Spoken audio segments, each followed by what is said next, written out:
നമസ്കാരം സുഹൃത്തുക്കളെ.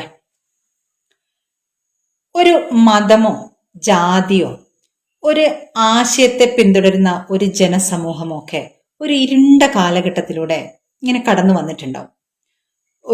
എന്താ പറയാ, ക്രൂരതയുടെ അല്ലെങ്കിൽ മറ്റ് ജനസമൂഹങ്ങളെ അടിച്ചമർത്തിയ ഒരു കാലഘട്ടമൊക്കെ ചില സമൂഹങ്ങൾക്ക് ഉണ്ടാവും. അപ്പോൾ അതേ ആശയങ്ങളെ ഇപ്പോഴും പിന്തുടരുന്ന അതിന്റെ പിൻഗാമികൾ മുൻ തലമുറ ചെയ്തു പോയ ആ തെറ്റുകുറ്റങ്ങൾ മനസ്സിലാക്കുകയും അതില് പശ്ചാത്തപിക്കുകയും അത് തിരുത്തുകയും ഒക്കെ ചെയ്യുക എന്നുള്ളതാണ് അതിന്റെ ഒരു നവീകരണം. ആധുനിക സമൂഹത്തിന് ചേരുന്ന വിധത്തില് പരിഷ്കൃത സമൂഹമായി തീരുക, എല്ലാവരെയും ഉൾക്കൊള്ളുക, സർവമത സമഭാവന, എല്ലാവർക്കും ജീവിക്കണം, അവരവരുടെ വിശ്വാസത്തിന് അനുസരിച്ച് ജീവിക്കുക എന്നുള്ളതൊക്കെ ഉൾക്കൊള്ളുക എന്നുള്ളതൊക്കെയാണ് ഒരു മതം അല്ലെങ്കിൽ ഒരാശയത്തെ പിന്തുടരുന്ന ഒരു ജനസമൂഹം ചെയ്യേണ്ടത്. അപ്പോ അങ്ങനെ മുൻ തലമുറ ചെയ്തു പോയ തെറ്റുകുറ്റങ്ങളെ അതിൽ പശ്ചാത്തപിക്കുക എന്നുള്ളത് വലിയ കാര്യമാണ്. ഇനി അതല്ല, അവരങ്ങനെ ചെയ്തു, ഇനിയിപ്പോ അതിന് വെള്ളപൂശാനെങ്കിലും ഈ ബക്കറ്റും ഇതുമായിട്ട് ഇറങ്ങാതിരുന്നൂടെ? അങ്ങനെ വെള്ളപൂശുന്ന ഒരുപാട് ആൾക്കാരെ നമുക്ക് സോഷ്യൽ മീഡിയയിലും സമൂഹത്തിലും ഒക്കെ കാണാൻ പറ്റും. ആ മുൻ തലമുറ ചെയ്തു പോയതിനെയൊക്കെ വെള്ളപൂശുന്നവരെ നമുക്ക് കാണാൻ പറ്റും. അന്ന് അങ്ങനെ സംഭവിച്ചു പോയി.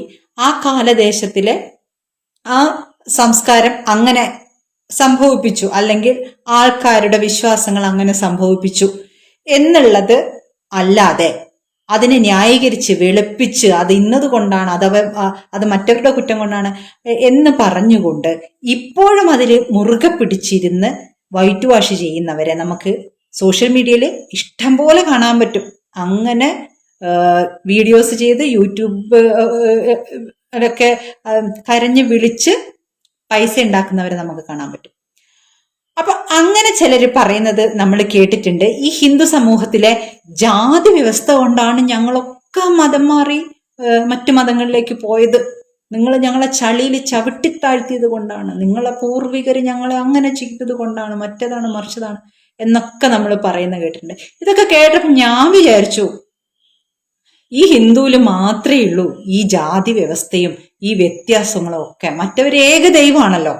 അപ്പൊ ഈ ഏക ദൈവത്തിന്റെ കീഴില് ഏക മതവും ഏക ആചാരങ്ങളും ഒക്കെ ആയിട്ട് ആ ഒരു ഭയങ്കര സാഹോദര്യ സമഭാവനയാണെന്നൊക്കെയാണ് ഞാൻ വിചാരിച്ചത്.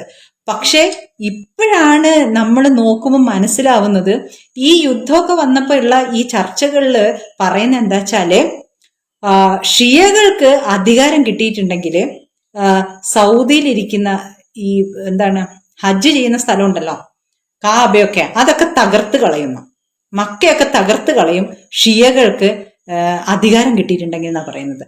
അപ്പോൾ നമ്മൾ കേട്ടിട്ടുണ്ട്, പാകിസ്ഥാനിൽ ഷിയന്റെ മൂട്ടില് സുന്നി പൊട്ടിക്കുന്നു, സുന്നിന്റെ മൂട്ടില് ഷിയ പൊട്ടിക്കുന്നു എന്നൊക്കെ നമ്മൾ കേട്ടിട്ടുണ്ട്. അപ്പൊ ഷിയ അധികാരത്തിലിരിക്കുന്ന ഇറാനിന് അധികാരം കിട്ടിയാൽ സുന്നികൾക്ക് അധികാരമുള്ള അറബ് രാഷ്ട്രങ്ങളുടെ ആ പ്രാധാന്യം നഷ്ടപ്പെടും. പിന്നെ അല്ലെങ്കിൽ മക്ക നശിപ്പിക്കും, കാബ പൊട്ടിച്ചു കളയും എന്നൊക്കെയാണ് പറയുന്നത്. ആഹാ, എന്താ അല്ലേ, ഏകദൈവത്തിന് വേണ്ടിയിട്ടാണ് ഇവർ ഈ തല്ലുകൂടുന്നത്. അന്ന് മുതൽ തുടങ്ങിയതാണത്രേ, പ്രവാചകന്റെ മരണത്തോടു കൂടി തുടങ്ങിയതാണ് ഈ തല്ല് എന്നാണ് പറയുന്നത്, ഖലീഫ സ്ഥാനത്തിനൊക്കെ വേണ്ടിയിട്ട്. അപ്പൊ അന്ന് മുതൽ ഷിയ സുന്നി ഉണ്ടായി. ഇപ്പോ സുന്നികളുടെ കയ്യിലാണ് ഈ മക്ക ഇരിക്കുന്നത്.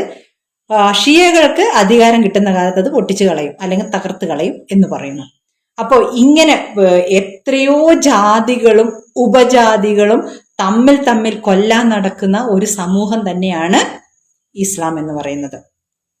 അന്നും ഇസ്ലാം എന്താണ് ചെയ്തത് എന്നതിനെ പറ്റിയിട്ട് ഡോക്ടർ രാധാകൃഷ്ണൻ സാറ് എഴുതിയ ഒരു പോസ്റ്റ് ഞാനിന്ന് വായിച്ചു. ഇറാനിൽ ആ പഴയ ഗോത്ര ജീവിതത്തിലേക്ക്, അല്ലെങ്കിൽ പഴയ സ്വന്തം മതത്തിലേക്ക്, ആ മണ്ണിലുണ്ടായിരുന്ന തനത് മതത്തിലേക്ക് തിരിച്ചു പോകാനാണ് ജനങ്ങൾ വെമ്പുന്നത് അത്രേ. ഇറാനിൽ ഇപ്പം നിലനിൽക്കുന്ന ആ ഒരു നിയമം അനുസരിച്ച് മതം മാറിയാൽ കൊന്നുകളയും. എന്നിട്ട് പോലും ജനങ്ങള് മതം മാറാൻ തയ്യാറാണ് എന്നാ പറയുന്നത്. അപ്പോ ഇങ്ങനെയാണ് ആ പോസ്റ്റ് ഉള്ളത്. ഇറാൻ ജനത ഇസ്ലാം മതം ഉപേക്ഷിക്കുന്നുവോ? ഇറാൻ ഇസ്രായേൽ യുദ്ധം അവസാനിക്കുമ്പോഴേക്കും ഇറാൻ ഇസ്ലാമിക മതഭരണത്തിൽ നിന്നും മോചിതമാകും എന്ന് തോന്നുന്നു. ഇറാൻ ജനതയ്ക്ക് ഇസ്ലാം മതം വേണ്ട. ഇറാനികൾ വ്യാപകമായി ഇസ്ലാം മതത്തോട് വിട പറയുന്നു. ഇറാനിലെ ഇസ്ലാം അധിനിവേശത്തിന് മുമ്പ് സ്വരാഷ്ട്ര മതമാണ് പേർഷ്യയിൽ നിലനിന്നിരുന്നത്. അതിനെ പാഴ്സി മതം എന്ന് പറയും. അനേകം ഗോത്രവർഗക്കാരെ ഏകോപിപ്പിച്ചിരുന്ന ഘടകവും സ്വരാഷ്ട്ര മതമായിരുന്നു. ഓരോ ഗോത്രത്തിലും അനേകം കുലങ്ങളും ഉണ്ടായിരുന്നു. ഇവരെ യോജിപ്പിച്ച് ഒരു രാഷ്ട്രമാക്കി മാറ്റിയത് മഹാനായ സൈറസ് എന്ന് അറിയപ്പെടുന്ന സൈറസ് രണ്ടാമനാണ് എന്നാണ് ചരിത്രം പറയുന്നത്. പുരാതന പേർഷ്യയിലെ പ്രവാചകനായിരുന്ന സ്വരാഷ്ട്രർ സ്ഥാപിച്ചതാണ് പാഴ്സി മതം. നന്മയുടെയും അറിവിന്റെയും അധിപനായിരുന്ന അദൃശ്യനായ ഏകദൈവത്തിലാണ് അവർ വിശ്വസിക്കുന്നത്. അഗ്നിദേവനെ അവർ ആരാധിച്ചിരുന്നു. അവർ മൃതദേഹം സംസ്കരിക്കുന്നില്ല. നിശബ്ദതയുടെ ഗോപുരത്തിൽ കഴുകന് തിന്നാനായി അവർ മരിച്ചവരെ നൽകുന്നു. അവരുടെ ദൈവത്തെ നിരാകരിച്ചും ക്ഷേത്രങ്ങളെ നശിപ്പിച്ചുമാണ് ഇറാനിൽ ഇസ്ലാം കടന്നു വന്നത്. ഇറാനിലേക്കുള്ള ഇസ്ലാമിക അധിനിവേശത്തിന് നേതൃത്വം നൽകിയത് അബൂബക്കറാണ്. ഖലീഫ ഉമർ ഭരിച്ച 634 കാലത്താണ് ഇസ്ലാമിക ആക്രമണങ്ങൾ ശക്തമായി നടന്നത്. 642 നഹാവന്ത് യുദ്ധത്തിൽ ഇസ്ലാം വിജയം ഉറപ്പിച്ചു. തുടർന്നുള്ള 10 വർഷക്കാലത്തെ ജിഹാദിലൂടെ പാർസി മതത്തെ തുടച്ചു നീക്കി. ഇറാനെ ഇസ്ലാം മതരാഷ്ട്രമാക്കി മാറ്റി. എന്നിട്ടും സ്വരാഷ്ട്ര മതക്കാർ ചെറുത്തുനിന്നു. അവർക്ക് എതിരെ ഇസ്ലാമിക ഭരണകൂടം മതനികുതി ചുമത്തി. ഓർത്തോളണം, ഇന്ത്യയില് ജസിയ ചുമത്തിയിരുന്നു മുഗളർ. രാഷ്ട്രീയ സാമൂഹ്യ രംഗങ്ങളിൽ നിന്നും പാഴ്സികളെ അകറ്റി നിർത്തി. കാരണം ഇറാനെ ഇസ്ലാം രാഷ്ട്ര മതമാക്കി നിയമം വന്നു. ഇതര മതസ്ഥരെ ശത്രുക്കളായി കരുതുന്നത് കൊണ്ട് സ്വരാഷ്ട്ര മതക്കാരും ശത്രുക്കളായി തീർന്നു. അവർ ജനിച്ച് ജീവിച്ച മണ്ണിൽ അവരുടെ സ്വാഭാവിക മതം അനുസരിച്ച് ജീവിക്കണമെങ്കിൽ ഒരു വിദേശ മതത്തിന് കരം കൊടുക്കേണ്ട ഗതികേട് അവർക്കുണ്ടായി.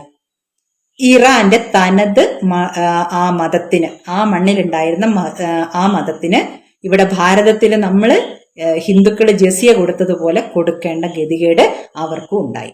എന്നിട്ടും ആ മതത്തെ ഉപേക്ഷിക്കാതെ 8% പേർ പീഡനം സഹിച്ച് അവിടെ ജീവിച്ചു. പാർസി മതത്തിലും പേർഷ്യൻ ദേശീയതയിലും അഭിമാനിക്കുന്നവരിൽ പ്രമുഖരാണ് ബക്തിയാരി ഗോത്രക്കാർ. അവരുടെ ജനസംഖ്യ 40 ലക്ഷം വരും.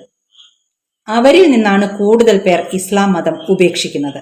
ഇസ്ലാം മതം ഉപേക്ഷിക്കുന്നവർക്ക് വധശിക്ഷ വിധിക്കുന്ന ഇസ്ലാം നിയമം നിലനിൽക്കെയാണ് ബക്തിയാരി ഗോത്രവംശജർ ഇസ്ലാം മതത്തെ ഉപേക്ഷിക്കുന്നത്. ലോകത്തിന്റെ വിവിധ ഭാഗങ്ങളിൽ ജീവിക്കുന്ന പാർസി സമൂഹം ഇറാനിലെ പാർസികൾക്ക് സഹായം നൽകുന്നുണ്ട്. ബക്തിയാരി ആട്ടിടയന്മാരും കൃഷിക്കാരുമായിരുന്നു. ഇപ്പോൾ അവർ എണ്ണ വ്യവസായത്തിലും റിയൽ എസ്റ്റേറ്റിലും പ്രവർത്തിക്കുന്നു. പൊതുവെ സ്ത്രീകൾക്ക് പ്രാമുഖ്യം നൽകുന്ന സാമൂഹിക വ്യവസ്ഥയായിരുന്നു. ഇസ്ലാമിന് അത് പറ്റില്ലല്ലോ. ഇറാനിലെ പാർസി ദേശീയതയുടെ പ്രത്യേകത അതായിരുന്നു. അതുകൊണ്ടാണ് ഇതര ഇസ്ലാമിക രാജ്യങ്ങളിൽ നിന്നും വ്യത്യസ്തമായി ഇറാനിൽ സ്ത്രീകൾക്ക് വിദ്യാഭ്യാസം ലഭിക്കാനുള്ള കാരണം. ഇന്നും സർവകലാശാലകളിൽ 50% പേരും വനിതകളാണ്.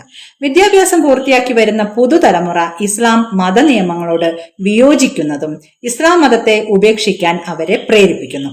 ഇറാൻ ജനത ഒരു നവസമൂഹമായി മാറിയത് ഷായുടെ ഭരണകാലത്താണ്. മതസംസ്കാരത്തിൽ നിന്നും സെക്യുലർ സംസ്കാരത്തിലേക്കുള്ള ജനകീയ മാറ്റമാണ് ഖുമേനിയെ ഭയപ്പെടുത്തിയത്. അതുകൊണ്ട് ആയതൊള്ളമാർ ഇസ്ലാമിക വിപ്ലവ സൈന്യം രൂപീകരിക്കാനുള്ള കാരണം. മതമേധാവിത്വ ഭരണം തുടങ്ങിയതോടെ ഇറാന്റെ വളർച്ച തളർന്നു.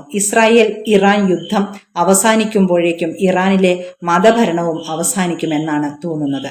മതം മാറ്റത്തിന് മരണശിക്ഷ വിധിക്കപ്പെടുന്ന ഒരു സമൂഹത്തിൽ അതിനെ ഭയക്കാതെ മതം മാറുന്നവർ കൂടി വരുന്നു എങ്കിൽ ഈ ശിക്ഷാ നിയമം എടുത്തു മാറ്റിയാലുള്ള അവസ്ഥ ആലോചിക്കാവുന്നതാണ്. അവരവരുടെ തനത് മതത്തിലേക്ക് തിരിച്ചു പോകും. വധശിക്ഷ നിലനിന്നിട്ടും ഇത്രയും പേർ ഇസ്ലാം മതത്തെ ഉപേക്ഷിക്കുന്നു. അപ്പോ അത് എടുത്തു മാറ്റിക്കഴിഞ്ഞാൽ എന്ത് സംഭവിക്കും? സ്വന്തം മതത്തിലേക്ക് തിരിച്ചു പോകും. അതാണിപ്പോ ഇറാന്റെ ഒരു അവസ്ഥ എന്ന് പറയുന്നത്. അഫ്ഗാനിസ്ഥാനിലേക്ക് നോക്കൂ. അവിടെ ഞാനൊരു വീഡിയോ കണ്ടതാണ്. ആകെ മൂടിപ്പൊതിഞ്ഞ ഒരു സ്ത്രീ ഇരുന്നിട്ട് പറയാണ്, എൻ്റെ കുട്ടികളെ പോറ്റാൻ ഒരു ജോലിക്ക്, വീട്ടിന്റെ പുറത്തൊരു ജോലിക്ക് പോകാൻ എനിക്ക് പറ്റുന്നില്ല. മക്കളെ പോറ്റണമെങ്കിൽ ഭിക്ഷ എടുക്കണം. രാവിലെ തൊട്ട് വൈകുന്നേരം വരെ ഭിക്ഷ എടുക്കാൻ പോയിട്ടുണ്ടെങ്കിൽ അതിനിടയ്ക്ക് ഞാൻ കൊല്ലപ്പെടുവോ ബലാത്സംഗം ചെയ്യപ്പെടുവോ എന്താ ഒരു ഉറപ്പുമില്ല. ആ സമയം കൊണ്ട് എൻ്റെ വീട്ടിലിരിക്കുന്ന കുട്ടികൾക്ക് എന്ത് സംഭവിക്കും എന്ന് എനിക്ക് ഒരു ഉറപ്പുമില്ല. ഇതാണ് ഈ മതനിയമങ്ങൾ അനുസരിച്ചുള്ള രാജ്യങ്ങളിലെ സ്ത്രീകളുടെ ജീവിതങ്ങൾ എന്ന് പറയുന്നത്. നമ്മൾ മനസ്സിലാക്കണം. ഈ ജാതി വ്യവസ്ഥ കൊണ്ട് ഹിന്ദുവിൽ നിന്ന് മതം മാറിപ്പോയി എന്ന് പറഞ്ഞുകൊണ്ട് ഇന്ത്യയിലെ എല്ലാ സ്വാതന്ത്ര്യവും അനുഭവിച്ചുകൊണ്ട് ജീവിച്ചുകൊണ്ട് ഇതൊക്കെ പറയുന്ന മനുഷ്യരും മനസ്സിലാക്കണം, അതിലേറെ ജാതി വ്യവസ്ഥയും അതിലേറെ ക്രൂരതയും നിലനിൽക്കുന്നതാണ് ഈ ഏകദൈവ വിശ്വാസം എന്ന് പറയുന്ന ഈ മതം. ഇത് ഇനിയും പരിഷ്കരിക്കപ്പെട്ട് നിങ്ങൾ ഏത് ദൈവത്തിൽ വിശ്വസിക്കുന്നു, എങ്ങനെ ജീവിക്കുന്നു എന്നുള്ളത് ആർക്കും പ്രശ്നമല്ല. പക്ഷെ ഒരു ജനാധിപത്യ വ്യവസ്ഥിതിക്ക് എതിരായിട്ട് അപരിഷ്കൃതമായിട്ട് സ്ത്രീകളെ അടിച്ചമർത്തിക്കൊണ്ട് ഇങ്ങനെയുള്ള ഒരു മതത്തിനെ വളർത്തരുത്. അതിന് മനുഷ്യന്മാരായിട്ടുള്ള ആരും കൂട്ടു നിൽക്കരുത്. എല്ലാ മതങ്ങളും എല്ലാ ദൈവങ്ങളും ഈ ഭൂമിയിൽ ഉണ്ടാവട്ടെ. എല്ലാവരും അവരവരുടെ ഇഷ്ടം പോലെ ജീവിച്ചോട്ടെ. അതാണ് വേണ്ടത്. രാഷ്ട്രായ സ്വഹ ഇദം ന മമ.